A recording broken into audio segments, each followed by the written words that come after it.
11화 예고편에 굉장히 특이한 장면이 나왔었죠.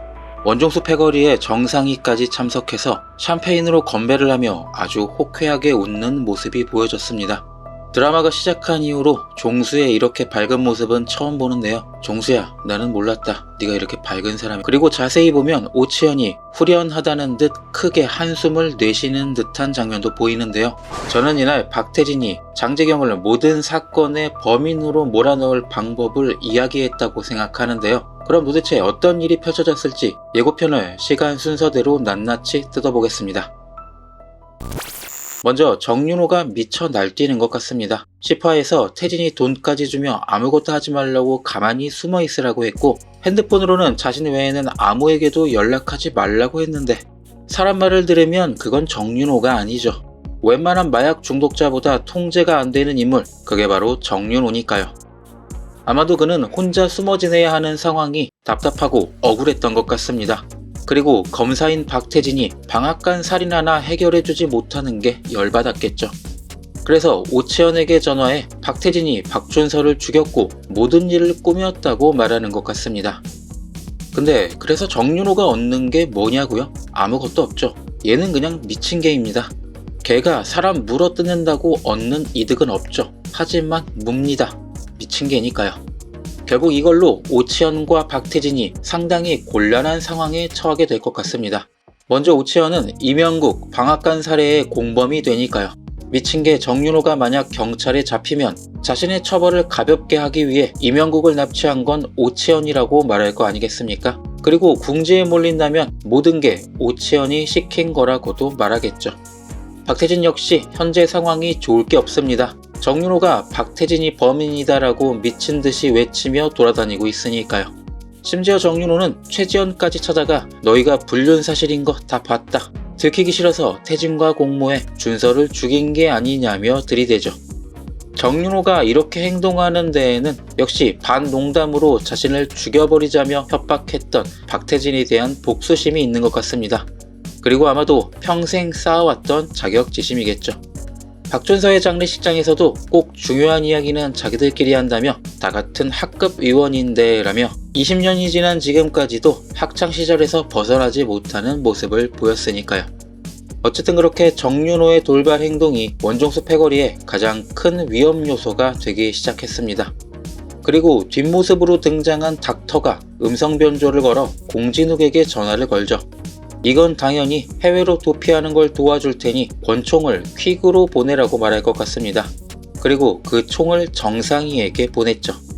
이걸 보고 닥터가 정상이라서 자기 자신에게 보낸 거라고는 생각되지 않습니다. 오히려 이 장면으로 정상이가 닥터가 아닐 거라는 생각이 들었죠. 닥터의 폰으로 전화해서 굳이 자기 집으로 권총을 보내라고 했을 리는 없을 테니까. 그 후 같은 날 오치현이 자이노팜으로 위장한 레몬뽕을 받으러 오는 것 같습니다. 떨떠름한 얼굴로 약을 건넨 정상이는 태진에게 전화를 걸어 이제 발을 빼고 싶다고 말하는 것 같습니다. 정상이는 장재경의 수사가 이미 꽤 많이 진행됐고 냉동창고까지 찾아온 걸 보면 조만간 자신도 위험에 처할 거라 생각한 것 같죠. 마약을 제조했다는 게 밝혀지면 정상이 역시 법의 심판을 피할 수 없을 테니까요. 그래서 박태진은 전화로 이런 이야기 하지 말라고 하는 것 같습니다. 즉 만나서 이야기하자며 피로동 아지트로 정상이를 불러낸 것 같습니다.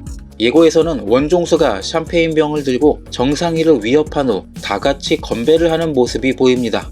하지만 이 부분은 순서가 뒤바뀐 것으로 보이는데 잘 보면 정상이를 위협할 때 이미 오치현이 샴페인 잔을 들고 있죠. 그러니까 순서상 정상이를 불러 무언가 축배를 들고 대화를 이어나가다 종수가 상이를 압박하는 것으로 보입니다. 이 부분 날카로웠다면 구독, 좋아요, 댓글 부탁. 그럼 이들이 다 같이 모여 축배를 들 만한 일이 뭐가 있을까요? 저는 아마 정상이의 생일이 아니었을까 생각합니다. 박태진이 만나서 이야기하자고 피로동으로 불렀고 이날 미리 샴페인을 준비해 정상이의 생일을 축하하며 그를 잘 설득하려고 한 거죠. 그리고 태진은 정상이가 도착하기 전에 미리 모든 계획을 짠 것 같습니다. 아마 준서가 죽던 날 우리가 현장에 갔던 건 상이가 말했을 거다.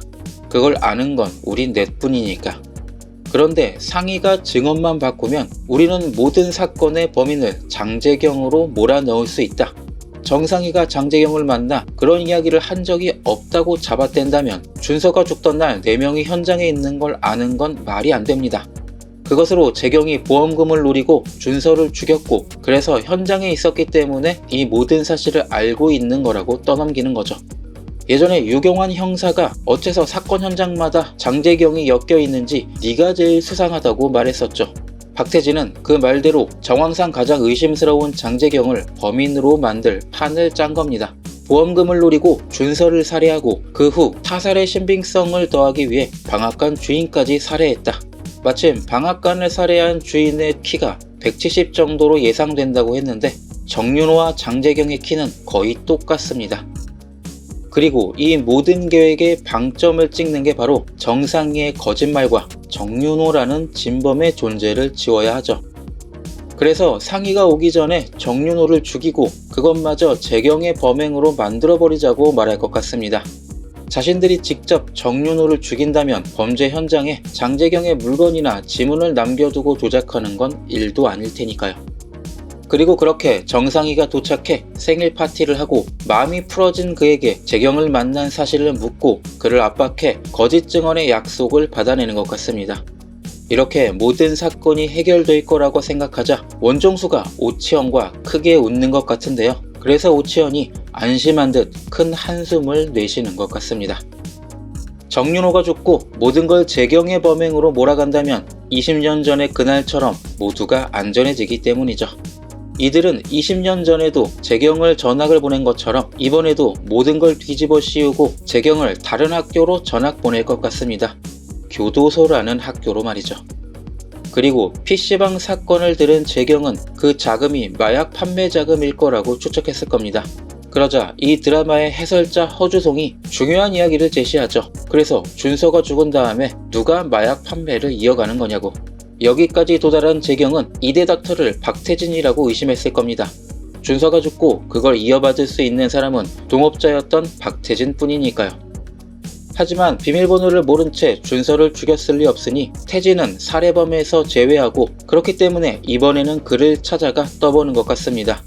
그런데 이때는 이미 박태진도 여러가지 수를 준비해 놨을 것 같습니다. 그래서 이날 정상이는 너에게 그런 얘기를 한 적이 없다는데 라는 대화를 녹음해 두는 것 같습니다. 자, 그리고 박태진은 정윤호가 최지연 집을 찾아왔었다는 이야기도 들었었죠. 그래서 차라리 최지연에게 정윤호를 당분간 이 집에 숨어있게 해달라고 말했을 것 같습니다. 경찰 입장에서 보면 도저히 예측할 수 없을 것이고 계획대로 자신들이 정윤호를 죽이고 장재경을 범인으로 몰아넣기 위해서. 예고를 보면 장재경이 미친듯이 뛰어오는 복도식 아파트가 보이는데 여기 샷시를 보면 최지연의 집인 것 같죠. 즉 이때 박태진은 이미 정윤호를 죽인 후 최지연에게 시켜 장재경을 불러내 그를 살해범으로 만들 준비를 끝내놓은 건 아닐까요? 그 후 현행범으로 체포하고 정윤호의 집에 있던 방앗간 살해 때 찍힌 신발을 재경의 집에서 찾았다고 말하면 게임 끝이죠. 자, 오늘은 이렇게 11화 예고의 장면들을 자세히 살펴보고 다음 스토리를 예상해봤는데요. 아무래도 제일 마음에 걸렸던 건 이들이 피로동에서 정상이까지 불러서 굉장히 밝은 얼굴로 축하할 만한 일이 뭘까 생각해봤는데 이게 장재경을 감옥으로 보내기 위해 정상이를 꼬드기려는 독이 담긴 성배였다는 추측이었습니다. 물론 오늘 이야기도 저의 뇌피셜이니까 반쯤 재미로 봐주시고 구독, 좋아요, 댓글 부탁드립니다. 시청해주셔서 감사합니다.